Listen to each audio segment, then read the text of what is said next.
नंदनवन जंगल में एक नदी के पास एक भूतिया चिड़िया का साया था, जिससे सब पक्षी बहुत परेशान थे। एक दिन की बात है, सब पक्षी जंगल के सरपंच कड़कनाथ सेठ के पास जाते हैं। कड़कनाथ सेठ, हम सब पक्षी बहुत परेशान हैं। जंगल में इस भूतिया चिड़िया की आत्मा की वजह से कोई भी पक्षी नदी से पानी भरने नहीं जा पाता है। हाँ कड़कनाथ सेठ, टुनटुनी बहन बिल्कुल सही कह रही है। हम सब बहुत डरते हैं उनसे। जंगल के न जाने कितने पक्षियों को मारा है। ये सब सुनकर कड़कनाथ सेठ पक्षियों से बोलता है, ठीक है, तुम सब परेशान मत हो। मेरे पास एक उपाय है। क्यों ना हम सब नदी के पास एक लोहे का जाल बना दें, जिससे उस भूतिया चिड़िया की शक्तियाँ कम हो जाएंगी और वो हमें नुकसान भी नहीं पहुँचा पाएगी। इसके लिए हर रात 2 पक्षी मिलजुल कर उस जाल को बनाएंगे। सब पक्षी इस फैसले से बहुत खुश होते हैं। अब रात को मीनू चिड़िया और सुंदरी कौवी जाल बनाने के लिए नदी के पास जाती है। तभी ये सब टूनी चिड़िया की आत्मा देख लेती है। अच्छा बेटा जी, ये सब मुझे रोकने के लिए इतनी मेहनत कर रही है, लेकिन ये नहीं जानती मैं इनकी अम्मा हूँ। अब बताती हूँ चिड़िया को कैसे मुझसे बच पाती है। अब टूनी चिड़िया की आत्मा सुंदर सी चिड़िया का रूप लेकर चाय बेचने के लिए जाती है। चाय, गर्मा गर्म चाय, अदरक इलायची लौंग वाली चाय, चाय पी लो चाय। उसकी आवाज सुनकर मीनू चिड़िया और सुंदरी कौवी वहाँ पर आती हैं। अरे चिड़िया बहन, जरा 2 कप चाय देना तो। वैसे तुम इस जंगल में नई आई हो। टूनी चिड़िया की आत्मा चाय देते हुए कहती है, हाँ बहन, मैं गरीब चिड़िया हूँ। चाय बेचकर ही अपने बच्चों का पेट भरती हूँ। जैसे ही वो दोनों चाय पीती हैं, उन दोनों को चक्कर आने लगता है और वो वही जमीन पर गिरकर मर जाती है। टूनी चिड़िया की आत्मा अपने असली रूप में आ जाती है। और पियो मेरे हाथ की बनी जहरीली चाय। मुझे रोकने की कोशिश पड़ गई ना तुम पर भारी। जो भी मुझसे टकराएगा वो चूर चूर हो जाएगा।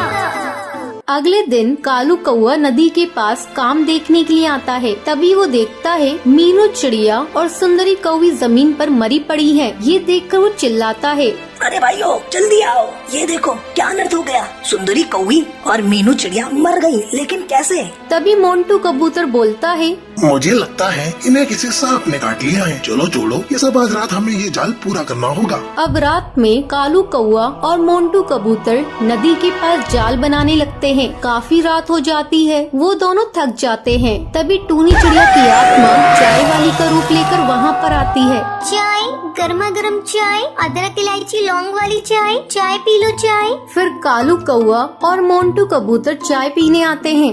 अरे चिड़िया बहन, जरा 2 कप चाय देना। आज हम बहुत थक गए हैं और पहले तुम्हें कभी यहाँ देखा नहीं।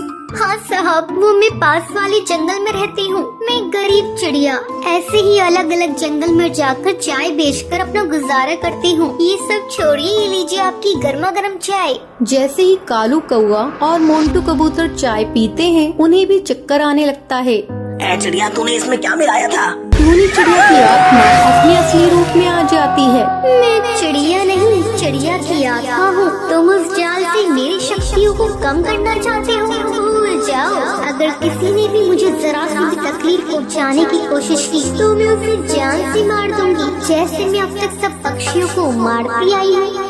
पर ये सब टुनटुनी चिड़िया पेड़ पर बैठे देख लेती है। अच्छा, ये सब इस चिड़िया की आत्मा का किया हुआ है। अब देखो मैं क्या करती हूँ। इस चिड़िया की आत्मा को इस जंगल से निकाल कर रहूंगी, वरना मेरा नाम टुनटुनी नहीं। अगले दिन टुनटुनी चिड़िया सब पक्षियों को ये बात बताती है और उन्हें एक प्लान बताती है, जिसे सुनकर सब बहुत खुश होते हैं। अब रात में टूनी चिड़िया बबलू तोता और साधु भुल्ला चील के साथ नदी के पास आती है। तभी टूनी चिड़िया की आत्मा भी चाय वाली का रूप लेकर आ जाती है। चाय, गर्मा गर्म चाय, अदरक इलायची लौंग वाली चाय, चाय पी लो चाय। अरे चिड़िया बहन, जरा मुझे एक अदरक वाली चाय देना तो। सर में बहुत दर्द हो रहा है। टुनटुनी टूनी को बातों में लगा लेती है। तभी भुल्ला चील उसके आसपास गंगा जल और मिट्टी का तेल डाल देता है। अच्छा, टुनटुनी मुझे बातों में लगाकर मुझे मारना चाहती है। तो जैसी ना जाने मैंने कितनी चिड़ियाओं को मारा है, अब तू नहीं बचेगी।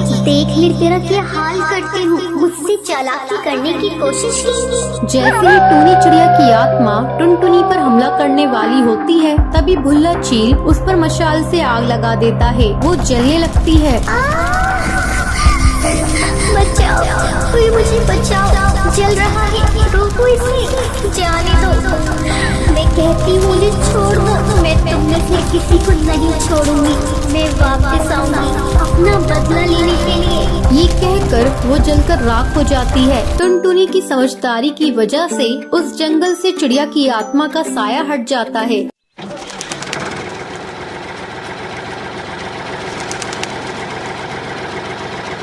टुन्नू चिड़ा एक गरीब किसान था। उस समय सर्दी का मौसम चल रहा था। ऐसे में एक दिन टुन्नू की पत्नी टुनटुनी उससे कहती है, देखो जी, ठंड धीरे धीरे बढ़ रही है और हम लोगों के पास कोई गर्म कपड़ा भी नहीं है। आप आज कड़कनाथ सेठ के यहाँ से कुछ रुपए मांग कर ले आना, जिससे हम कुछ ऊनी कपड़े खरीद लेंगे। माँ जी के लिए भी इस बार ऊनी कपड़े लेने हैं। उनकी बूढ़ी हड्डियों में अब ये ठंड सहने की ज्यादा ताकत नहीं बची है। तुम जरूर सेठ के पास चले जाना, काम में भूल मत जाना। क्या कहूँ टुनटुनी, मेरे ऊपर सेठ का पुराना कर्ज है जिसे मैंने अभी तक नहीं चुकाया है। पता नहीं वो फिर से मुझे उधार देगा कि नहीं। तुम जाकर देखो तो सही। तुम सेठ को अपनी मजबूरी बताना, वो हमारी गरीबी पर तरस खाकर जरूर कुछ रुपए दे देंगे। तभी टुनटुनी की माँ टूनी वहाँ आती है। टुनटुनी बेटा, अब ये ठंड मुझसे बर्दाश्त नहीं हो रही है। माँ जी, मैं अभी लकड़ियाँ जला देती हूँ। बेटा, तू कब तक लकड़ियाँ जलाती रहेगी? ऐसी ठंड में लकड़ियाँ जलने से पहले ही बुझी जा रही हैं। माँ जी, आप चिंता मत करिए, मैंने इन्हें सेठ कड़कनाथ के पास भेजा है। वो जरूर कुछ रुपए लेकर आएंगे, तब मैं आपके लिए गर्म कपड़े खरीद दूंगी।